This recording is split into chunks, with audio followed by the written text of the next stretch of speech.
Hundreds of tenants are on strike in Toronto to protest, I like this one, unfair rent prices. It's been reported that residents at 33 King Street in York South Weston have withheld their rent payments to fight against their corporate landlord, Dream Unlimited, who they say has increased their rent 3 times higher than rent control regulations.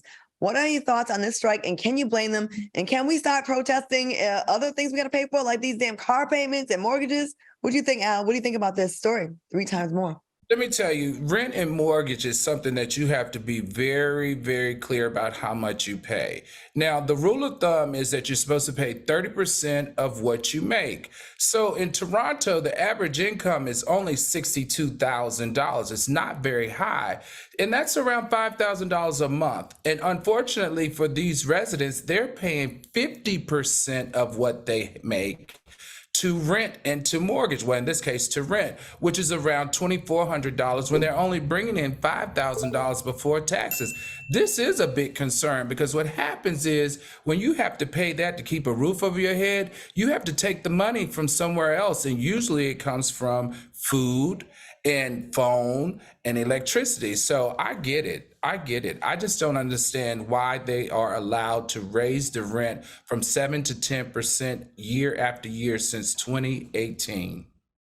I left my high rise downtown. That was a main motivating factor of me getting into a house. I mean, I've always wanted to get back into a house, but the way they were aggressively raising the rent with no improvements, just like, all right, it's that time of year again. I just couldn't justify paying that for the same place.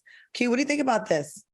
I mean, where I'm living at right now, my rent went up $800 in one rent renewal.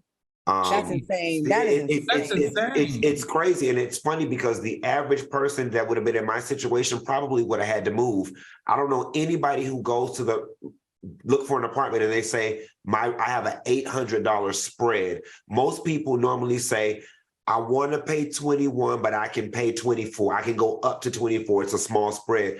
Listen, everybody on strike. The writers on strike, the actors on strike, UPS about to go on strike, and now the rent people on strike. I think the U.S. needs to follow suit, and all us need to hold our rent. They can't evict all us. Let's clog up the court. We did a story on them squatters yesterday, and let's just not pay the rent and stay in our place. But don't have bugs and shit in y'all place like that man did. But let's just stay in our place until the courts get clogged up, and then they do something about the rent, because rent is extremely high. And like I always say, everything is going up except the wages. That's right. Anyways, they don't want the homeless people out on the streets because it lowers the property value of the people that are, owning the properties. But then I feel like the system, and not just in America, in Canada as well, is doing everything they can to put more people on the streets. No one can afford this. All right. They're already paying, all their extra money is going to the increased price of food, gas, and everything else. And on top of that, you do that to these people. I think it's just terrible.